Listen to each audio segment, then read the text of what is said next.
Bonjour aux nombreux pasteurs, séminaristes et fidèles de tous les pays du monde qui souhaitent aller au royaume des cieux. Je suis Jae-Hok Yoo et je serai votre présentateur aujourd'hui. Tout d'abord, je voudrais rendre grâce et gloire à Dieu pour l'ouverture de cette conférence en ligne de Nouveau Ciel, Nouvelle Terre Shincheonji. Avant de témoigner de la parole, nous allons rassembler nos cœurs et prier Dieu.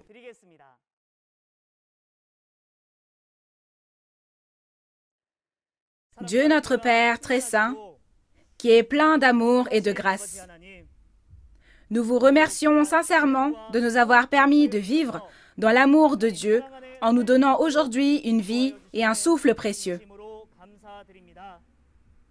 En particulier, veuillez remplir d'une grande grâce et d'un grand amour les précieux enfants de la foi de Dieu qui sont venus à la conférence en ligne de Nouveau Ciel, Nouvelle Terre Shincheonji, témoignage sur les paraboles et la réalité des secrets du royaume des cieux aujourd'hui. C'est maintenant le temps où l'apocalypse de la nouvelle alliance promise par le sang de Jésus sera accompli.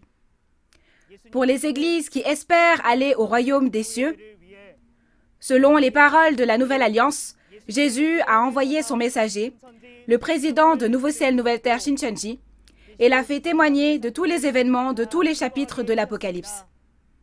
Ainsi, récemment, le président de Nouveau Ciel, Nouvelle Terre Shincheonji et les 12 chefs de tribu, qui ont été scellés par le président, ont donné le témoignage sur la prophétie et l'accomplissement de l'Apocalypse au monde entier. En conséquence, de nombreux pasteurs du monde entier ont signé un protocole d'entente avec Nouveau Ciel, Nouvelle Terre Shincheonji pour devenir un. Que Dieu soit glorifié. Maintenant, les instructeurs du centre qui ont été instruits à travers les 12 chefs de tribu témoignent clairement des paroles du niveau introduction de la théologie révélée, des paraboles et de la réalité des secrets du royaume des cieux. Donc ce que nous voulons désespérément, s'il vous plaît, c'est que vous ouvriez les yeux et les oreilles de tous les membres de la famille de la foi qui reçoivent ce témoignage aujourd'hui à la Bible, que vous leur permettiez de réaliser et que vous les ameniez à entrer dans la Bible et à devenir un avec Dieu, Jésus et la vérité. Permettez-leur d'avoir une telle foi. Veuillez contrôler la bouche de l'instructeur qui témoignera et être avec nous du début à la fin, afin que ce soit un temps précieux, débordant de grâce et de gratitude, à la fois pour celui qui prêche et pour ceux qui reçoivent. Nous avons donné toute gloire à Dieu et prié au nom de Jésus qui a expié nos péchés. Amen.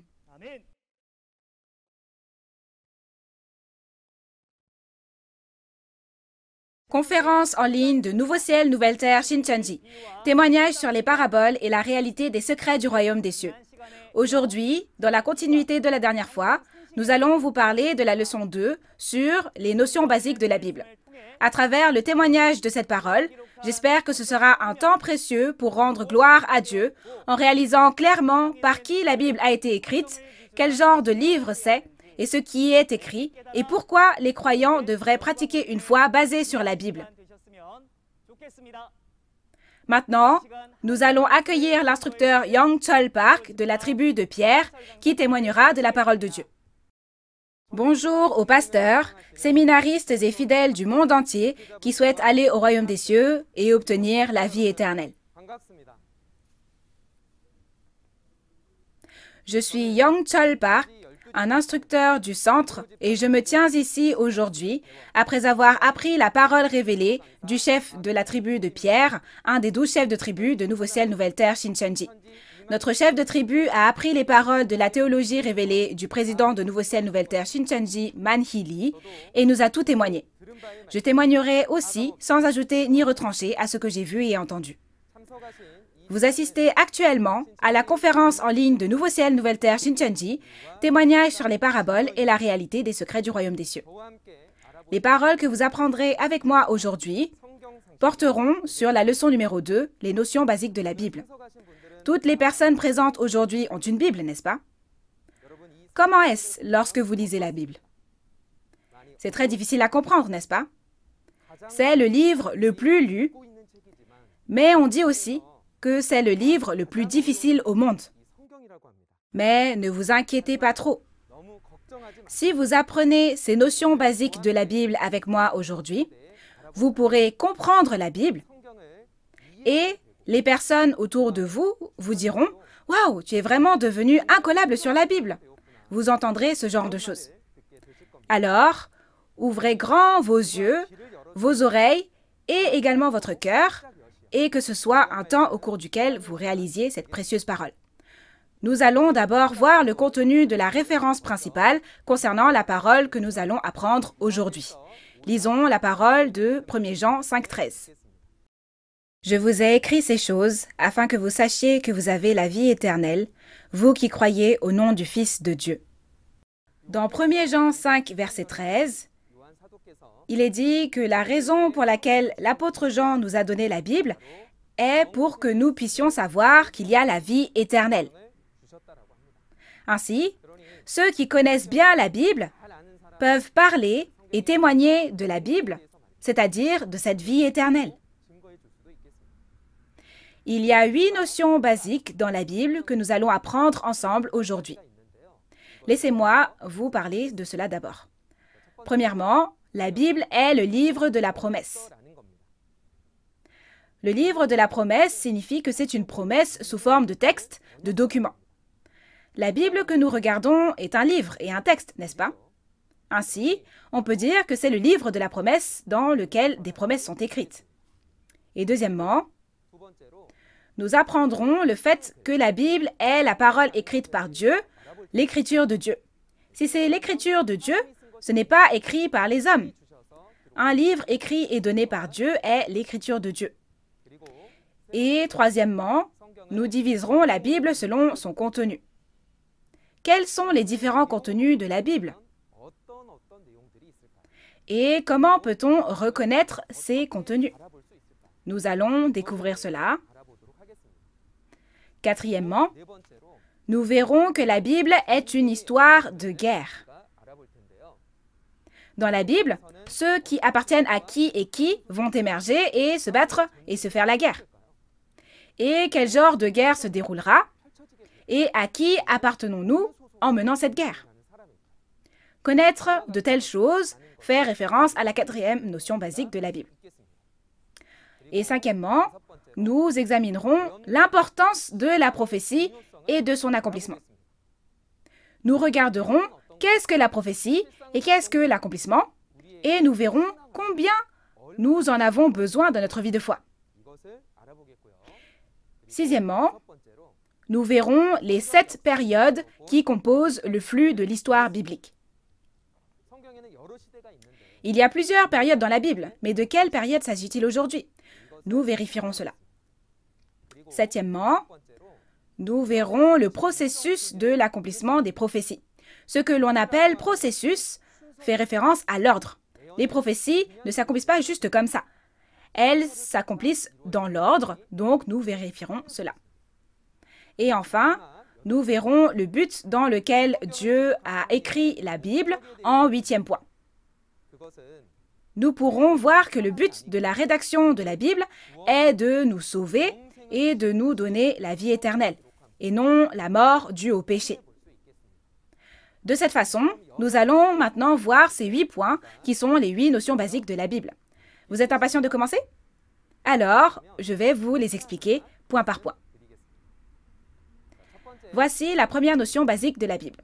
La Bible est le livre de la promesse. C'est le texte de la promesse. Il doit y avoir un sujet si on fait une promesse, n'est-ce pas?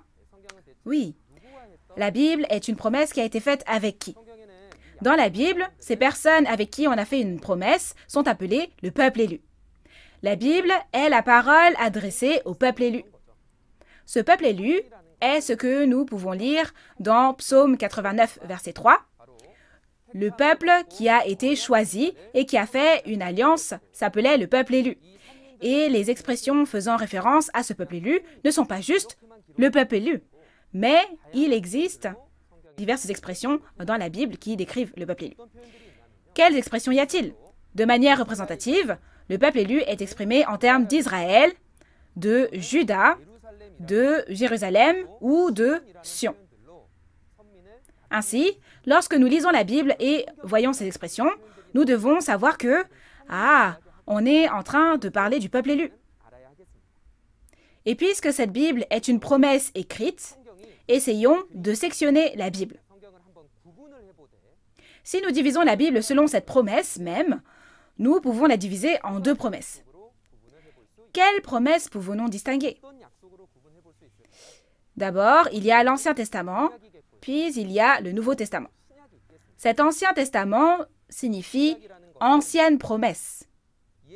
Et ce seront les paroles de la Genèse à Malachie, comme nous pouvons le voir. L'Ancien Testament a un total de 39 livres. Cette promesse écrite est l'Ancien Testament. Et puisqu'il y a un Nouveau Testament, ce Nouveau Testament signifie « nouvelle promesse » et ce sont les paroles de Matthieu à Apocalypse, comme nous pouvons le voir. Il s'agit au total de 27 livres. Donc, si vous regardez toute la Bible, il y a 66 livres au total. 1189 chapitres et 31 101 versets, et c'est la parole de la promesse. De cette façon, la Bible peut être considérée comme le livre de la promesse. Maintenant, regardons chacune de ces promesses une par une. D'abord, l'Ancien Testament. Alors, cet Ancien Testament est une promesse faite avec qui? Regardons d'abord le sujet, les personnes concernées par cette promesse. Les personnes concernées étaient Dieu et l'Israël physique. Ici, le mot « physique » dans Israël physique signifie qu'ils sont le peuple élu qui est né physiquement par le sang, qui est de la même lignée. Par exemple, nous appelons les descendants d'Abraham les Juifs, n'est-ce pas? Ils étaient précisément le peuple élu de l'Ancien Testament. Le contenu de la promesse de Dieu à ce peuple élu se trouve dans Exode 19, versets 5 à 6.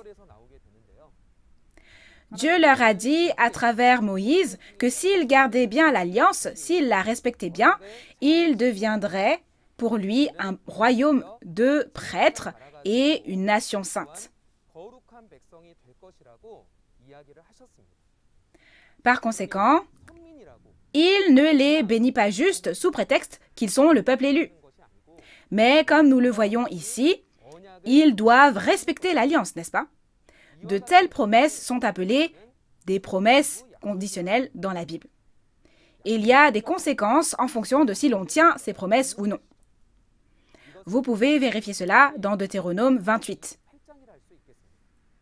Dans Deutéronome chapitre 28, il est écrit que des bénédictions seront données à ceux qui respectent l'alliance, mais des malédictions viendront à ceux qui ne respectent pas l'alliance. Ainsi, Dieu a fait cette promesse. Que contenait cette promesse? Tout d'abord, la loi de Moïse était contenue dans cette promesse. C'était la loi de Dieu donnée par Moïse. Dans Exode chapitre 20, Dieu a donné les 10 commandements au peuple d'Israël et avec les 10 commandements, il a donné les paroles de la loi. Ainsi, dans Exode 24, il est écrit que la promesse a été faite avec du sang de bête. Les Israélites ont-ils tenu cette promesse qui a été faite avec du sang de bête? Dans 1er Roi chapitre 11, le roi Salomon a fini par servir des dieux païens. Il a donc finalement rompu l'alliance. En conséquence, le pays a été divisé en nord et sud. De plus, Dieu a dit concernant ce peuple d'Israël dans Osée 6, verset 7, qu'Israël est finalement devenu comme Adam, brisant l'alliance, de sorte que ces personnes n'ont pas été en mesure de tenir la promesse que Dieu leur avait donnée. Par conséquent, Dieu a promis les choses du futur à travers les prophètes, et ce contenu fait référence aux textes écrits par les prophètes. Comme vous pouvez le voir dans ce contenu, puisque ces personnes n'ont pas respecté l'alliance, Dieu a promis un sauveur pour les sauver de leurs péchés, et ce sauveur est appelé le Messie dans la langue du peuple d'Israël. Ainsi, le Messie, soit le sauveur, a été promis. Alors, quel est le contenu des promesses de l'Ancien Testament? Le point clé, Le contenu clé de cet Ancien Testament est de croire au Messie, puisqu'il a été promis et sera envoyé. Dans ce cas, ont-ils bien tenu les promesses de l'Ancien Testament? Quel a été le résultat de cette promesse? Regardons ce résultat. Le résultat de l'Ancien Testament est que Dieu a envoyé le Messie, le Sauveur, comme promis bien sûr. Ce Sauveur était Jésus. Donc, Dieu a tenu la promesse. Mais le peuple élu qui l'attendait n'a pas tenu la promesse car il n'a pas accueilli Jésus en fin de compte. Au final, ceux qui n'ont pas pu tenir cette promesse étaient les pharisiens, les scribes, qui étaient les chefs religieux au premier avènement, et les Juifs qui ont été instruits par eux. Alors, pourquoi n'ont-ils pas accepté le Messie et n'ont-ils pas tenu la promesse alors que le Messie qu'ils attendaient tant est venu? Nous devons savoir pourquoi. Vérifions-en la raison à travers les paroles d'Acte 13. Nous allons lire Acte 13, versets 26 à 27.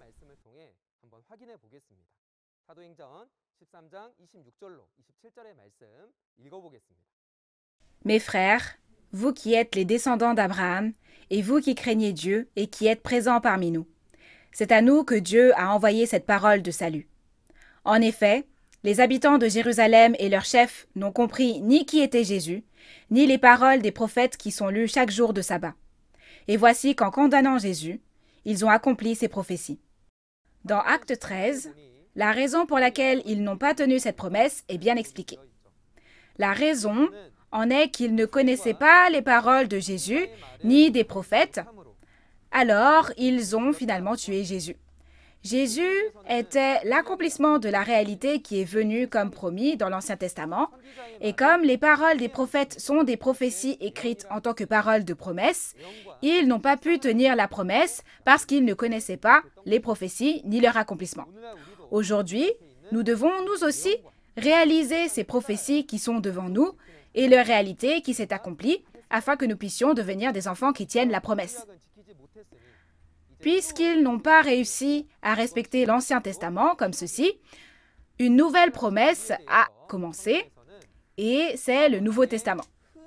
Quant à la raison du Nouveau Testament, dans la Bible, il est écrit dans Hébreux 8 que la Nouvelle Alliance a été faite précisément parce qu'il y avait un défaut avec la première alliance.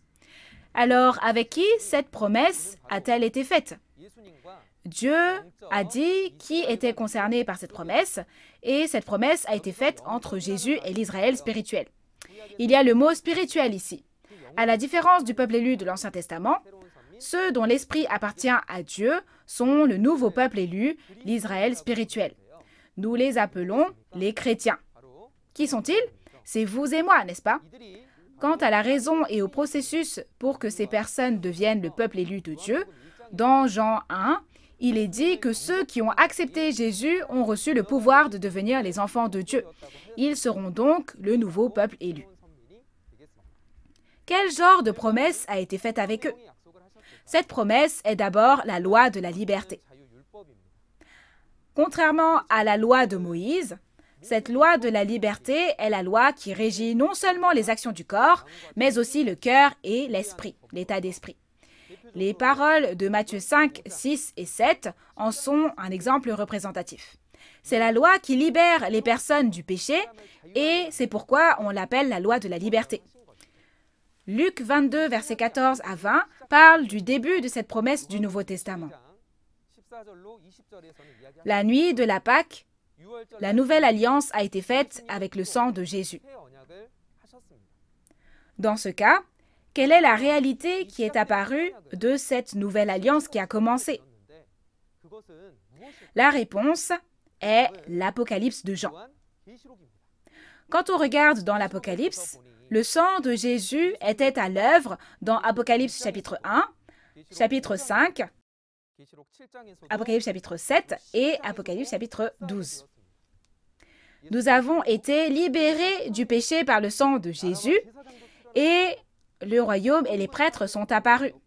Et les personnes vêtues de blanc sont sorties et nous avons aussi combattu et vaincu le groupe du dragon, n'est-ce pas?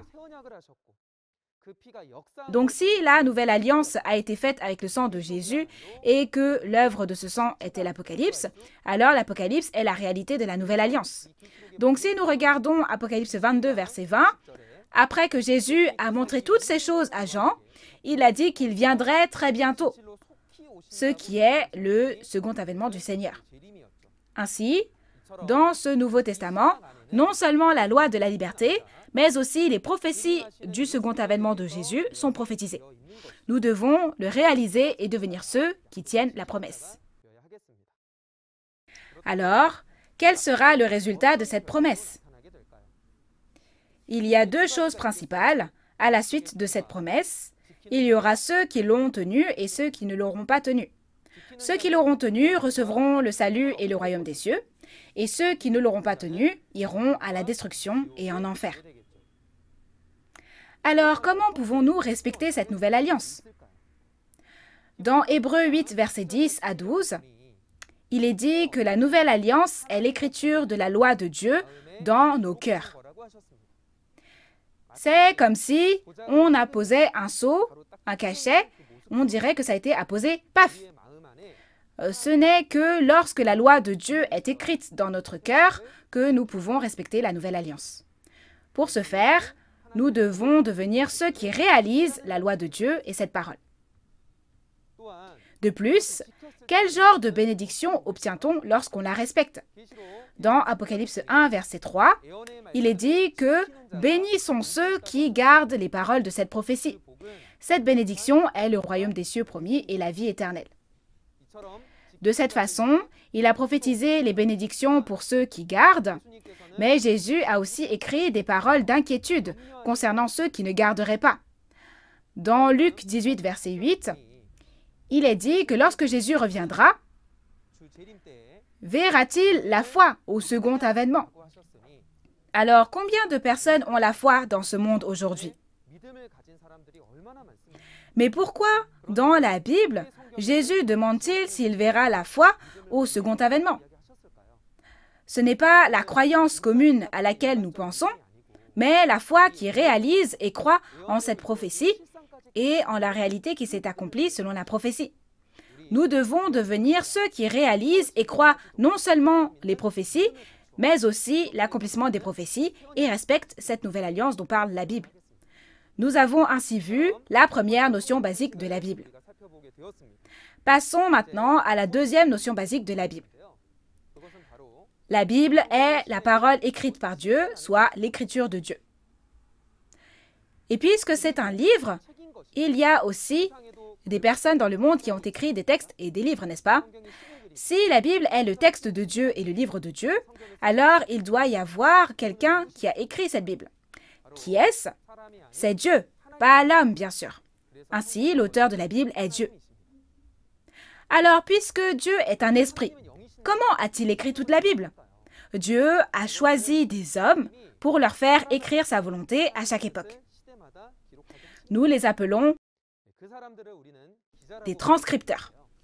Dieu a fait écrire la Bible à travers environ 35 à 40 de ces transcripteurs et on pourrait aussi les appeler des prête-plumes. Mais maintenant, j'utilise ce stylo pour écrire. C'est moi qui écris, mais ce stylo est l'outil. De cette façon, Dieu est l'auteur et a écrit la Bible en utilisant les prophètes de chaque époque et les disciples du Seigneur comme prête-plume, comme outil.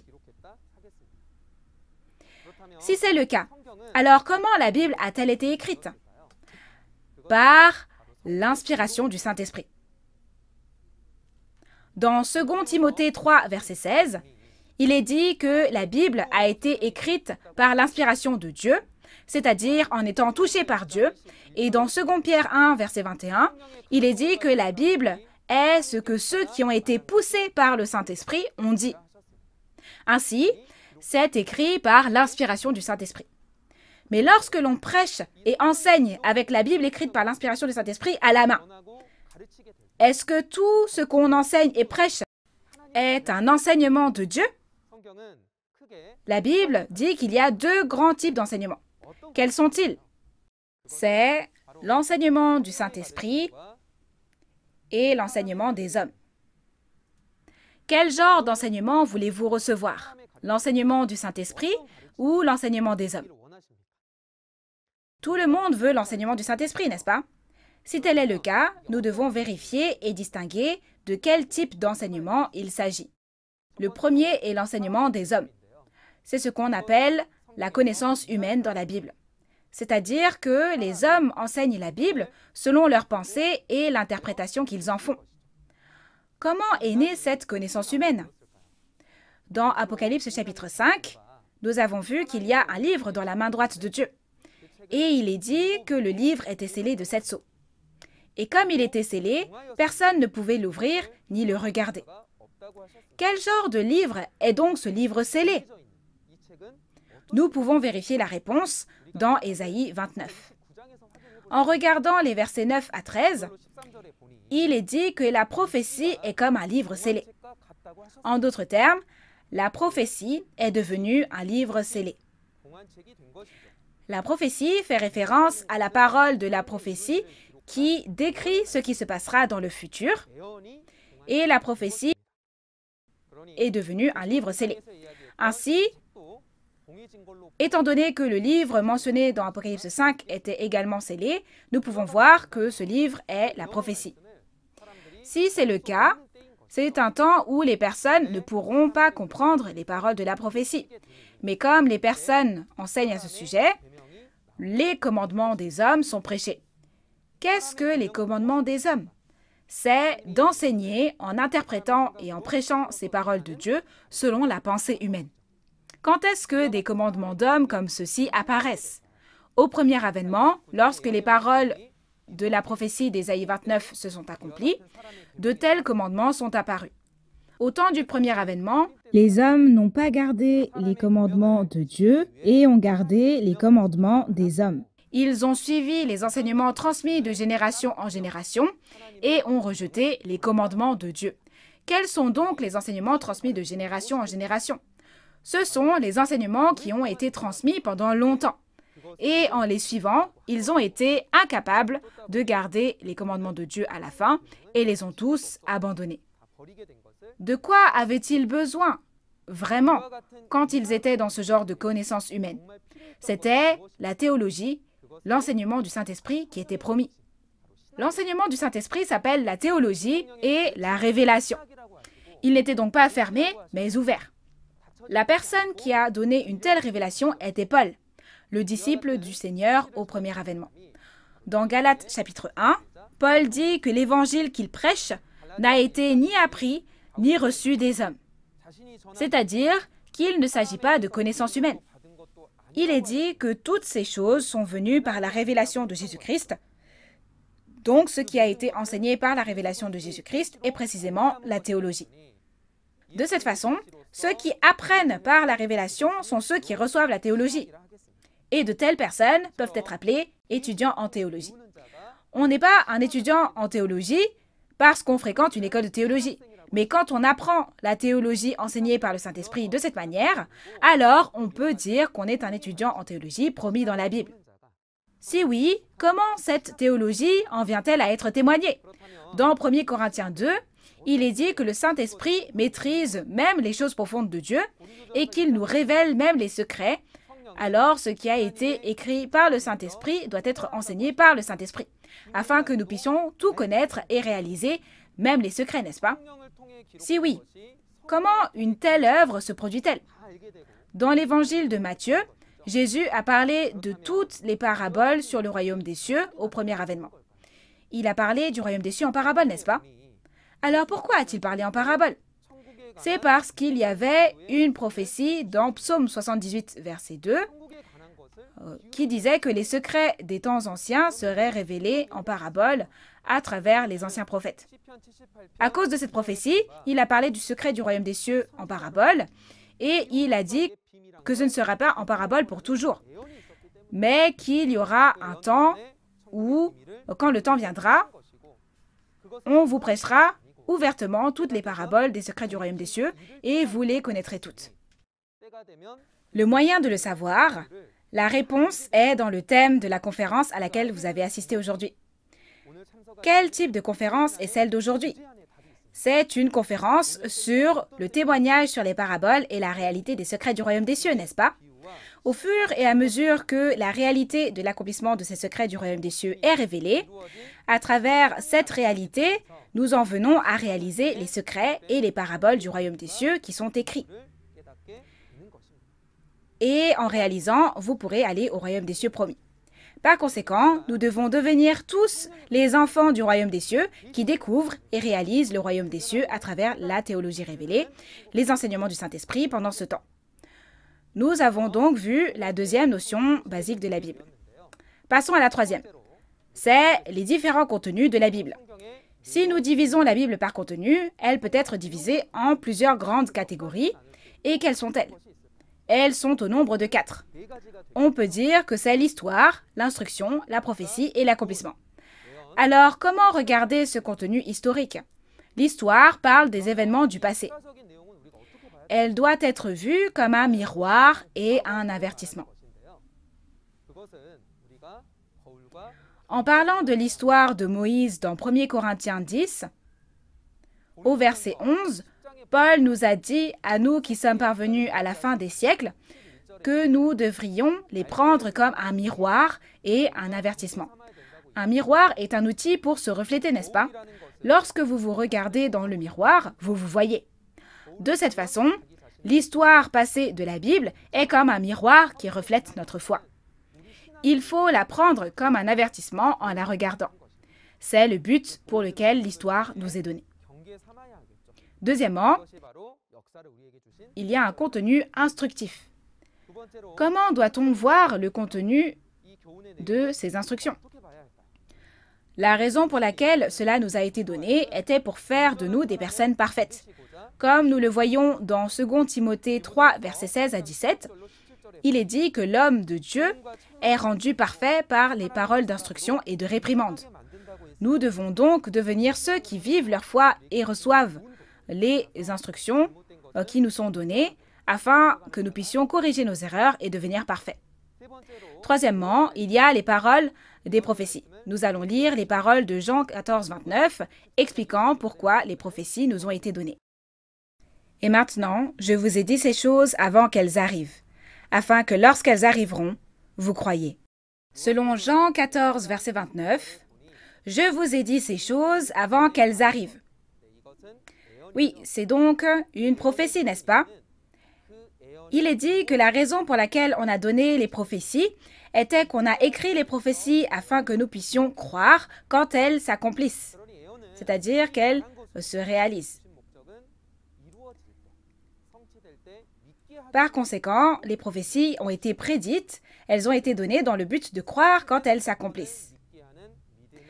En d'autres termes, la base de la foi qui nous permet de croire en l'événement accompli est la prophétie. Donc, si nous connaissons bien les prophéties, nous pouvons croire en ces prophéties qui se sont accomplies.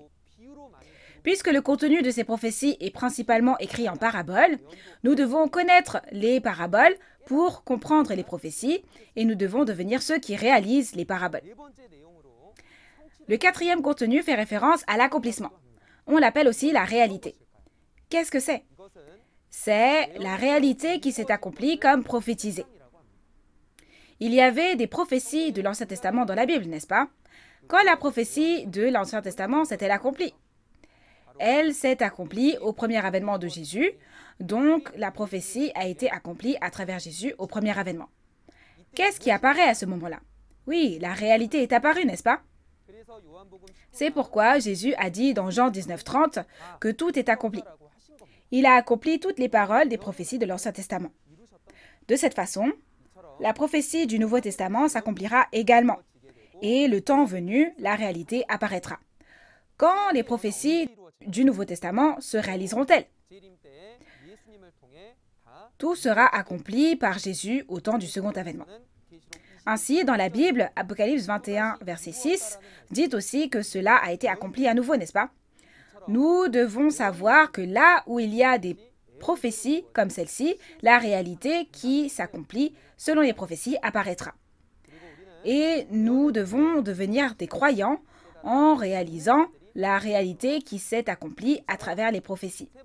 Ainsi, à travers la troisième notion basique de la Bible, nous avons différencié les contenus de la Bible et vu comment nous devrions distinguer ces contenus. Maintenant, lorsque nous lisons la Bible, nous pourrons bien distinguer clairement, n'est-ce pas? Oui, je crois que nous pourrons faire comme ça. Passons à la quatrième notion basique de la Bible. Quatrièmement, nous verrons que la Bible est une histoire de guerre. C'est un contenu très important. Le point clé des 66 livres de la Bible est surtout qu'ils contiennent l'histoire de la guerre entre ceux appartenant à Dieu et ceux appartenant à Satan. Alors, depuis combien de temps dure cette guerre? La durée de cette guerre est d'environ 6000 ans. Depuis l'époque d'Adam jusqu'à l'accomplissement de l'Apocalypse, aujourd'hui, dans la Bible, l'histoire de la guerre a continué. Nous pouvons essayer de différencier les différents types de guerre. Il y a la guerre physique et la guerre spirituelle. Dans l'Ancien Testament, c'est principalement la guerre physique. Mais dans le Nouveau Testament et dans les paroles prophétiques, on parle de la guerre spirituelle. Aujourd'hui, il y a une guerre spirituelle. Ainsi, si nous regardons de plus près cette guerre, comme vous pouvez le voir, cette guerre elle-même est une bataille entre deux appartenances. Et c'est une bataille entre Dieu et Satan. Une guerre. Et qui combattra dans cette bataille, dans cette guerre? Ce sont précisément les esprits et les chairs appartenant à Dieu et les esprits et les chairs appartenant à Satan. Pourquoi font-ils la guerre? Du point de vue de Dieu, la guerre est menée pour récupérer et restaurer tout ce qui a été perdu. Cela a commencé avec Adam, mais l'alliance n'a pas été respectée, donc c'était comme l'abandonner. Et en plus de cela, ils ont péché encore, et du point de vue de Dieu, toute la création lui a été enlevée et a été perdue. Et de l'autre côté, Satan le diable a trompé et menti pour s'approprier le monde entier. Alors, pour ne pas se le faire prendre, Satan, le diable, fait la guerre. Quelle sera alors l'arme pour combattre dans cette guerre? Cette arme est la parole de témoignage.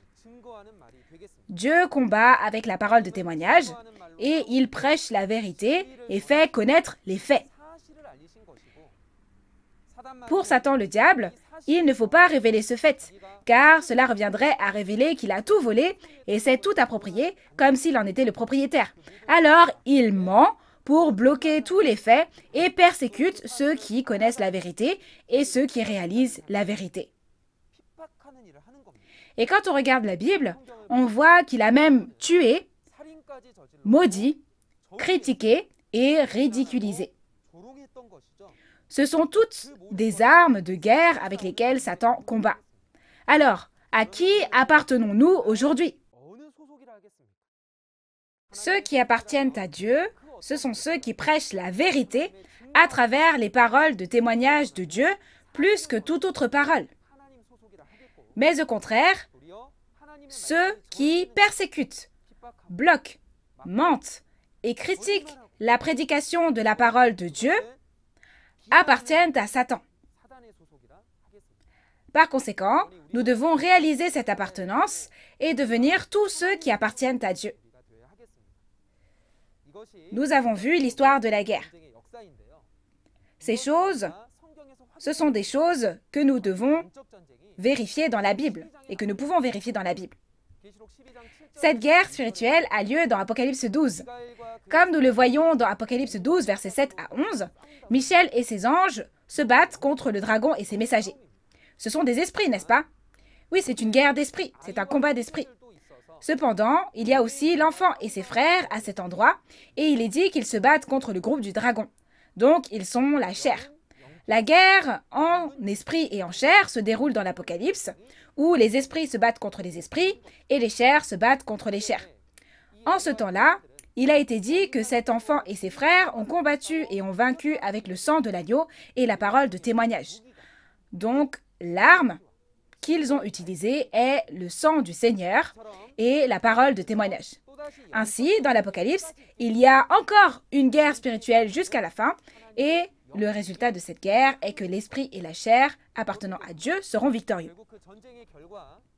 C'est pourquoi, à la suite de cette guerre, Satan sera capturé et prendra fin, et Dieu atteindra le règne éternel par la victoire.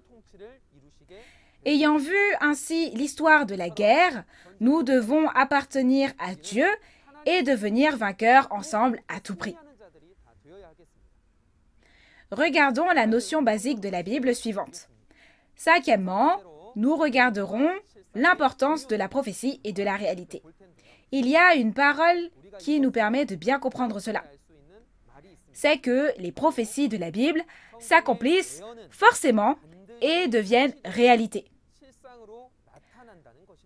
La prophétie s'accomplit et elle apparaît dans la réalité. Il y a des paroles écrites dans la Bible pour nous le faire savoir. C'est précisément l'alpha et l'oméga dont parle la Bible. Alpha, étant la première lettre de l'alphabet grec, signifie le premier et le commencement. Et oméga, étant la dernière lettre de l'alphabet grec, signifie le dernier et la fin. Ainsi, quand Dieu commence toute chose, il commence toujours le travail en prophétisant, et c'est l'alpha, n'est-ce pas? Et en accomplissant cette prophétie, il y met fin, donc oméga devient la réalité de l'accomplissement.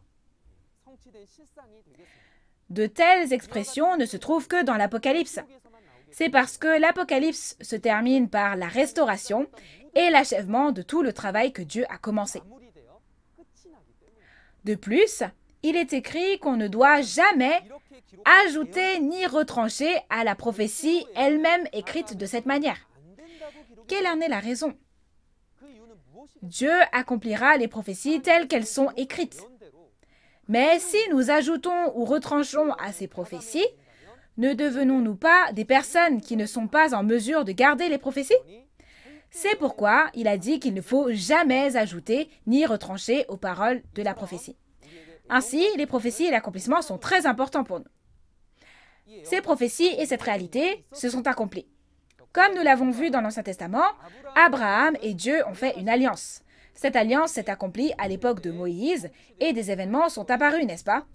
Cette alliance avec Abraham a été faite avec Abraham, comme on le voit dans Genèse 15, versets 13 à 14. Et cette alliance a été accomplie à l'époque de Moïse. Elle a donc été accomplie à travers Exode chapitre 12. De cette façon, la prophétie s'était accomplie. Les prophéties de l'Ancien Testament se sont également accomplies. Les prophéties de l'Ancien Testament se sont accomplies au temps du premier avènement et la réalité a été révélée par l'accomplissement. Les prophéties de l'Ancien Testament ont été écrites par les prophètes et à travers eux, Dieu a prophétisé la fin des temps en faisant même un serment. Et toutes ces prophéties ont été accomplies par Jésus au premier avènement. Nous pouvons vérifier cela à travers la Bible. Regardons comment Jésus était le Messie qui est venu sur cette terre selon la Bible. Regardons quelques exemples de prophéties de l'Ancien Testament et leur accomplissement. Il y avait des prophéties dans la Bible sur le Messie, le Sauveur. Alors, regardons-en quelques-unes. Premièrement, dans Ésaïe 7, verset 14, il a été prophétisé que le Messie naîtrait d'une vierge. C'était la prophétie prononcée environ 700 ans avant la naissance de Jésus, avant la venue de Jésus. Les paroles de cette prophétie se sont accomplies au premier avènement de Jésus. Donc, Jésus, le Messie, est vraiment né d'une vierge, comme on le voit dans Matthieu 1. La vierge était Marie et Jésus, né de lui, était le Sauveur. De plus, selon Michée 5, verset 2, il s'agit d'une prophétie environ 500 ans avant la venue du Messie. Il a été prophétisé que le Messie naîtrait à Bethléem. Comme nous l'avons vu dans Luc 2, selon cette prophétie, Jésus est né à Bethléem. De cette façon, même si la Bible a prophétisé il y a des centaines d'années, cela s'accomplira forcément quand le temps sera venu. De plus, en regardant Ésaïe 9, versets 1 à 2, il a été prophétisé que le Messie œuvrerait en Galilée et l'œuvre de prêcher l'évangile en Galilée, comme on le voit dans Matthieu chapitre 4, a été accomplie. Aussi, tout comme Ésaïe 61, 1 à 4 a prophétisé qu'il y aurait l'œuvre de la prédication de l'évangile du ciel, cela s'est accompli de cette manière dans Luc chapitre 4. Aussi, même sa mort a été prophétisée. Comme nous le voyons dans Psaume 40 et 41, le Messie porterait la croix et comme dans Matthieu 27, la prophétie s'est accomplie. Alors, nous pouvons vérifier que toutes les prophéties de l'Ancien Testament se sont accomplies une à une et que la réalité a été révélée, n'est-ce pas? Celui qui est venu ainsi, c'était Jésus. Donc, nous pouvons vérifier la raison pour laquelle nous devrions croire en Jésus à travers la Bible. Alors, nous allons voir les paroles des prophéties du Nouveau Testament. Quand ces prophéties du Nouveau Testament s'accomplissent-elles? Ces choses s'accompliront au second avènement, se manifesteront dans la réalité et finalement, tout s'accomplira. Les prophéties du Nouveau Testament ont été promises par Jésus à travers ses disciples. Comme nous l'avons vu dans Matthieu 24 et Jean 14, 29, la parole de Dieu s'accomplira certainement. Et il est dit que la raison pour laquelle cette parole nous a été donnée est pour que nous puissions croire quand elle s'accomplit. De cette façon, toutes les prophéties écrites par les disciples seront accomplies au second avènement et finiront par toutes s'accomplir, comme nous l'avons vu dans Apocalypse 21, verset 6. Qui apparaîtra à ce moment-là? Ce ne sont pas les personnes qui ont écrit ces prophéties qui réapparaîtront, mais c'est le pasteur promis de Dieu qui accomplit la parole écrite de la promesse. Ce pasteur devient le messager envoyé par le Seigneur aux églises, et comme il a vu et entendu tous les événements de l'Apocalypse en étant sur place, il témoigne de toute la parole des promesses qu'il a vues et entendues. En ce temps-là, nous pouvons connaître toutes les prophéties et la parole promise écrite, ainsi que les paroles écrites en parabole. Alors, de quel genre de foi avez-vous vraiment besoin en ce temps-là? La vraie foi requise en ce temps est celle qui réalise et croit aux prophéties et même à l'accomplissement des prophéties. Si vous ne croyez qu'aux prophéties, c'est croire à moitié. Cependant, croire aux prophéties et à la réalité qui s'est accomplie selon les prophéties, c'est croire à 100%. C'est avoir une foi complète, n'est-ce pas?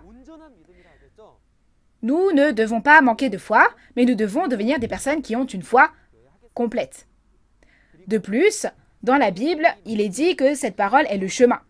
Parce que cette parole promise qui nous a été ouverte est le chemin, si nous suivons cette parole et marchons, nous trouverons le pasteur promis de Dieu selon ce qui est écrit dans la Bible au bout de ce chemin.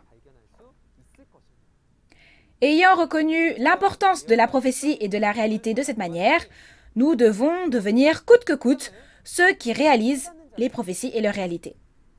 Maintenant, sixièmement, nous allons regarder de plus près la parole afin de distinguer les 7 différentes périodes dans la Bible. Comment différencier ces périodes? Et pourquoi est-il important de distinguer les périodes? Comme nous l'avons vu dans Luc 12, Jésus a dit aux croyants de cette époque, « Vous savez discerner l'aspect de la terre et du ciel. Comment ne discernez-vous pas ce temps-ci » Et il a demandé, « Pourquoi ne discernez-vous pas de vous-même ce qui est juste » Puis il leur a dit qu'ils étaient des hypocrites. De même, si l'on ne peut pas distinguer, on est un hypocrite. Il faut donc savoir distinguer les périodes. Alors, combien d'époques y a-t-il dans la Bible? Tout d'abord, il y a la période de la création. Dans cette période de création, Dieu a choisi le premier homme, Adam, et Dieu a fait de lui un esprit vivant.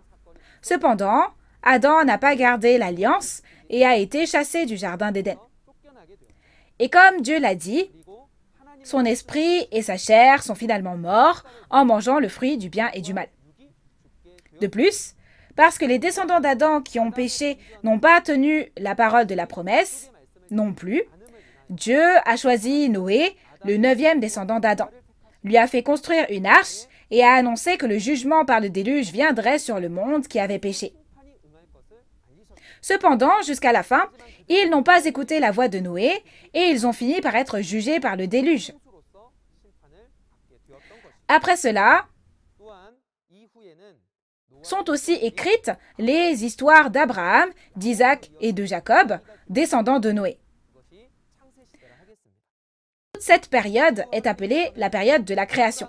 Après cela, Dieu est venu à Moïse, le 6e descendant d'Abraham, selon l'alliance faite avec Abraham, et selon cette alliance, il a fait sortir les Israélites d'Égypte.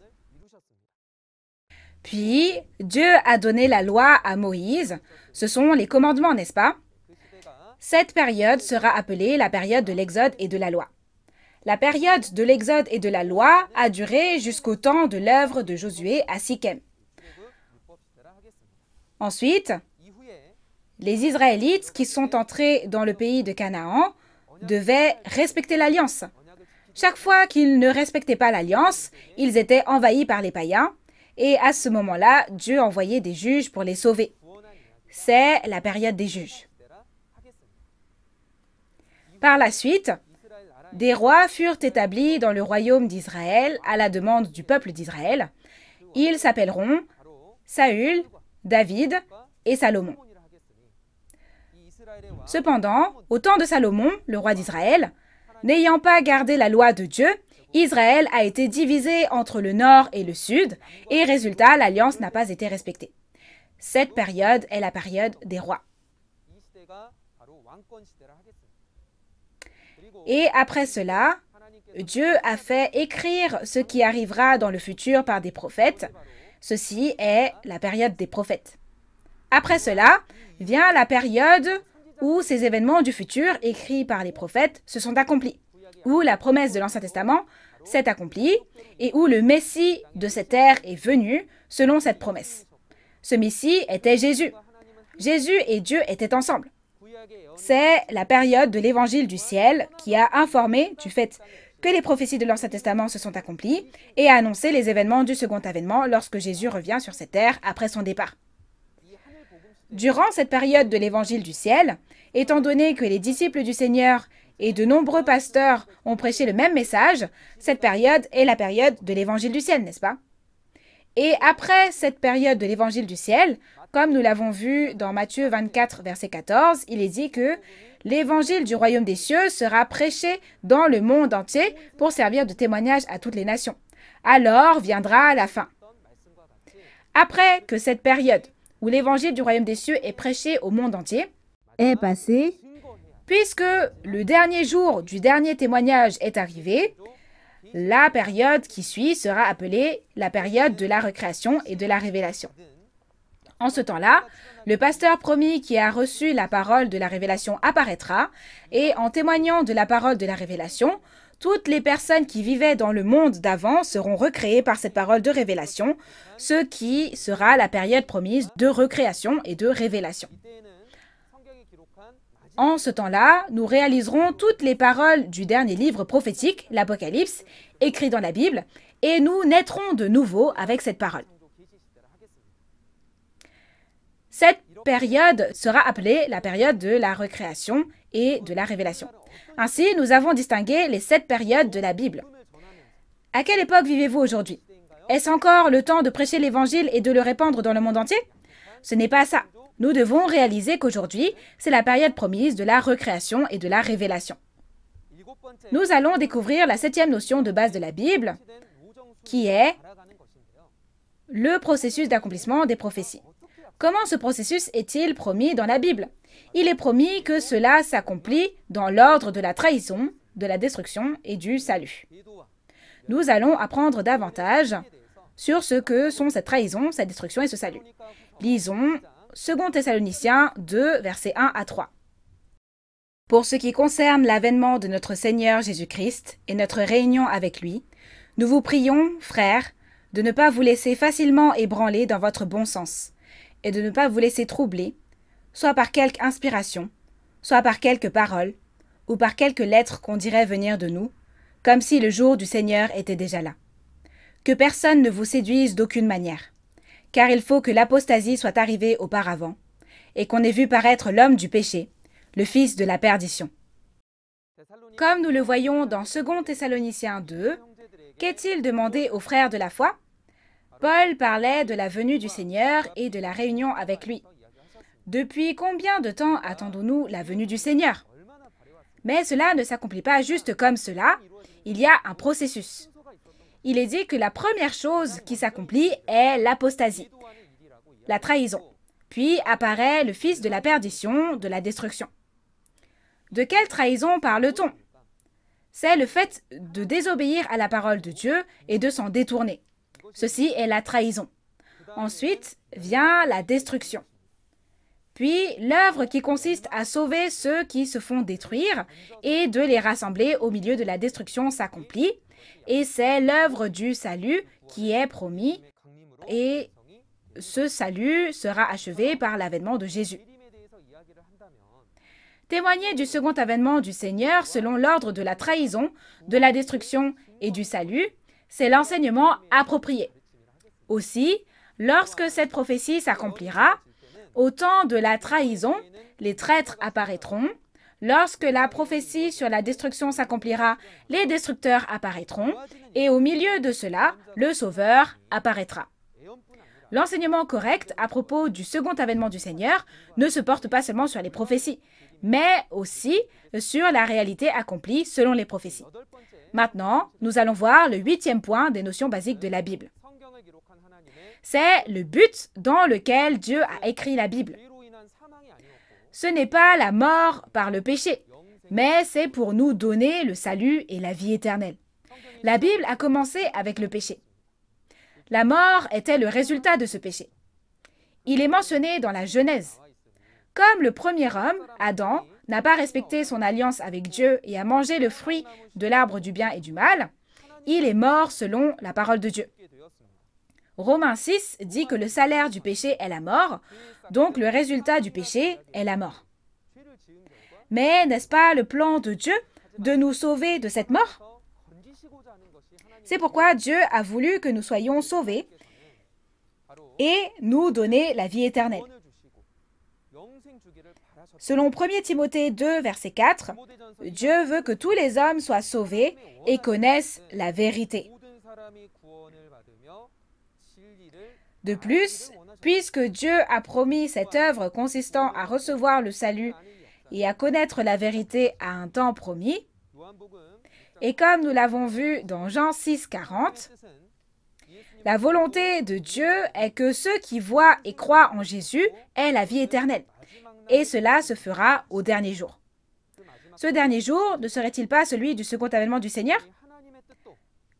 Par conséquent, la volonté de Dieu est aussi le salut et la vie éternelle. De plus, quel est l'espoir contenu dans cette Bible, dans laquelle la volonté de Dieu est écrite? C'était aussi le salut et la vie éternelle.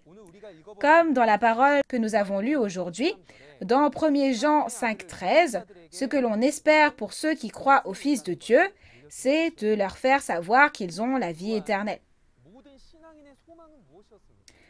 Aussi, quel était l'espoir de tous les croyants? C'était aussi le salut et la vie éternelle. Selon Jean 5, 39, l'espoir de ces croyants qui sondaient les Écritures à cette époque était qu'en lisant la Bible, ils puissent obtenir la vie éternelle.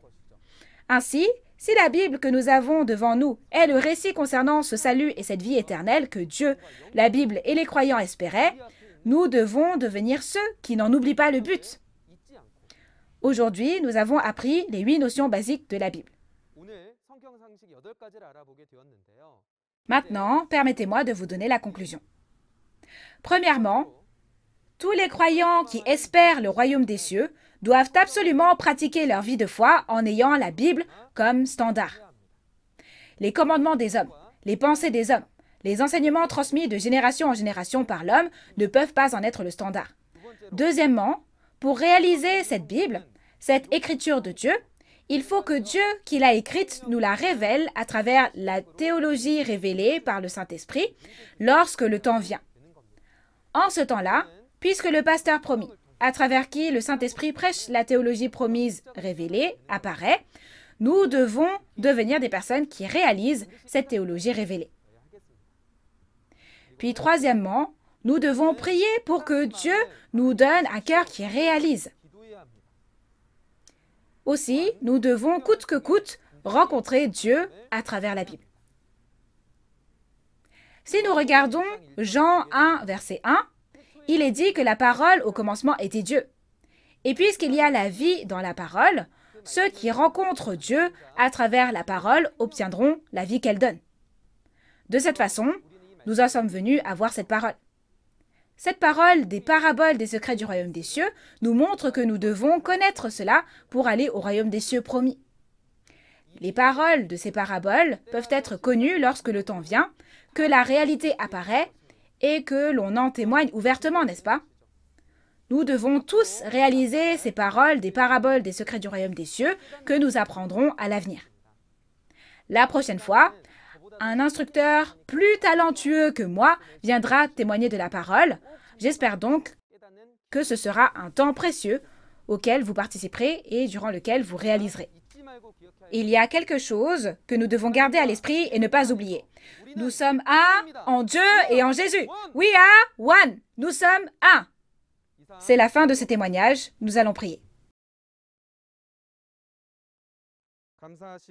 Dieu notre Père, envers qui nous sommes reconnaissants, nous vous remercions d'avoir permis encore aujourd'hui que nous puissions organiser la conférence sur le témoignage sur les paraboles et la réalité des secrets du royaume des cieux par la grâce de Dieu. Et merci d'avoir guidé vos nombreux enfants qui aiment Dieu. Père, s'il vous plaît, régnez sur le cœur de tous les esprits présents. Aujourd'hui, nous avons médité sur la parole de la leçon introduction numéro 2 concernant les notions basiques de la Bible. Aidez-nous à réaliser la Bible plus profondément grâce aux 8 notions basiques de la Bible que nous avons apprises aujourd'hui. Aussi, aidez-nous à réaliser les paroles des paraboles promises dans la Bible afin que tous les esprits soient conduits au royaume des cieux grâce à la réalisation. Veuillez régner sur le cœur de chaque personne et les protéger physiquement et spirituellement afin que nous puissions avoir un temps précieux la prochaine fois. Je prie tout cela au nom de Jésus. Amen. Merci d'avoir écouté jusqu'au bout.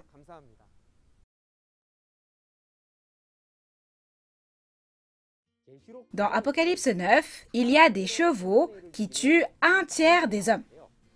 La tête de ces chevaux se trouve sur leur queue. Est-ce que de tels chevaux existent dans le monde? Pourquoi Jésus a-t-il parlé des secrets du royaume des cieux en parabole? Alors, s'il y a eu un temps où il a parlé en parabole, n'y aura-t-il pas un temps où il ne parlera plus en parabole et révélera ouvertement la réalité? Ceux à qui il n'a pas été donné de connaître les secrets du royaume des cieux, à qui appartiennent-ils? Aujourd'hui, au cours de la conférence en ligne de Nouveau Ciel, Nouvelle Terre, Shincheonji, sur le témoignage sur les paraboles et la réalité des secrets du royaume des cieux, nous avons partagé sur la leçon numéro 2, sur les notions basiques de la Bible. Pasteurs du monde entier qui écoutent ces paroles, fidèles qui croient en Dieu. Nous regardons les mêmes paroles de la Bible sous le même Dieu. Même si nos origines, nos langues et nos pays sont différents, l'amour sincère de la parole de Dieu est le même. Et nous croyons qu'il n'y a qu'une seule parole de vérité de Dieu. Nous, les 12 tribus de Nouveau Ciel, Nouvelle Terre, Shincheonji, voulons partager la parole de vérité avec tout le monde et pratiquer notre foi avec Dieu dans le royaume des cieux, de la liberté, de la paix et de l'amour, sans péché ni loi. Actuellement, de nombreux pasteurs et séminaristes qui ont reconnu cette sincérité signent un protocole d'entente avec Nouveau Ciel, Nouvelle Terre, Shincheonji pour des échanges bibliques et culturels. Nouveau Ciel, Nouvelle Terre, Shincheonji est ouverte à tous ceux qui aiment la parole. Les pasteurs qui souhaitent signer un protocole d'entente avec nous à l'issue de ces conférences peuvent nous rejoindre à tout moment en nous contactant par courriel ou par téléphone. Enfin, je tiens à exprimer une fois de plus ma sincère gratitude envers les pasteurs et les fidèles du monde entier qui honorent cet événement par leur présence. J'espère que vous serez avec nous jusqu'à la fin de la parole qui sera donnée à travers les prochaines conférences. Nous allons donc terminer en faisant la prière que le Seigneur nous a enseignée.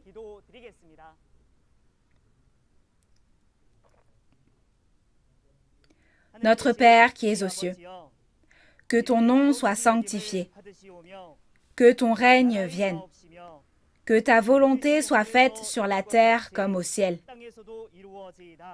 Donne-nous aujourd'hui notre pain de ce jour. Pardonne-nous nos offenses, comme nous pardonnons aussi à ceux qui nous ont offensés.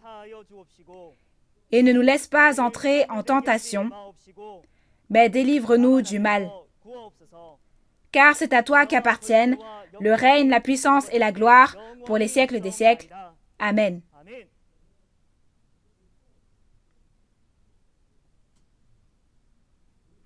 Merci beaucoup à toute la famille de Dieu qui a été avec nous.